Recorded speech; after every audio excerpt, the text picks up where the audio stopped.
ஒரு தமிழ மேல வந்துடக்கூடாது. தம் பையன், தம் பொண்ணு, தம் பேர, தம் எள்ளு பேரன், கொள்ளு பேரன் எல்லாரும் வரணும். ஆனா தமிழ ஒருத்தர் நல்ல பதவிக்கு தங்களை விட மேல வந்துடக்கூடாது. அப்படி வர்றவங்க தாங்கள் கால்ல போட்டு மிதிக்கக்கூடியவங்களா, எப்பவும் தங்கள் காலடியில் கிடக்கக்கூடியவங்களா இருக்கும். மரியாதைக்காக, அன்புக்காக, ஒரு நன்றி கடனாக கால்ல விழுந்து கும்பிடுறவங்கள நீங்க அசிங்கமா பேசுவீங்க. உங்க கால்ல விழுந்தே கிடக்கிற அந்த அடிமை கூட்டத்துக்கு என்ன பண்ணுவீங்க? ஒரு கூட்டத்தையே வச்சிட்டு இருக்கீங்க. என்ன பண்ண முடியும்? என்ன பண்ண போறீங்க? இல்லையா? இப்படி ஒரு தமிழின துரோகிகள் முழுமையாக இருக்கு. அதுவும் தலைமை குடும்பம், முழுமையாக தமிழ் விரோத குடும்பம். அவங்க வந்த வழி அப்படி. அவங்க யாரு?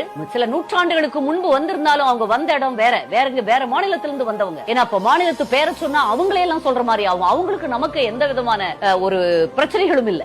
ஆனா இவர்களுக்கு எப்பவுமே தமிழ் வியாபாரிகள், தமிழை வச்சு பிழைக்கிறவங்க. படம் எடுப்பாங்க, டிவி வச்சிருப்பாங்க, சீரியல் போடுவாங்க, தமிழ்ல புக் எழுதுவாங்க, கதை வசனம் எழுதுவாங்க, எல்லாம் தமிழை வச்சு வியாபாரம் பண்ணுவீங்க. ஆனா இந்த தமிழ்நாட்டுக்கும் என் தமிழ் மக்களுக்கும் நீங்க ஒண்ணுமே பண்ணதில்லை.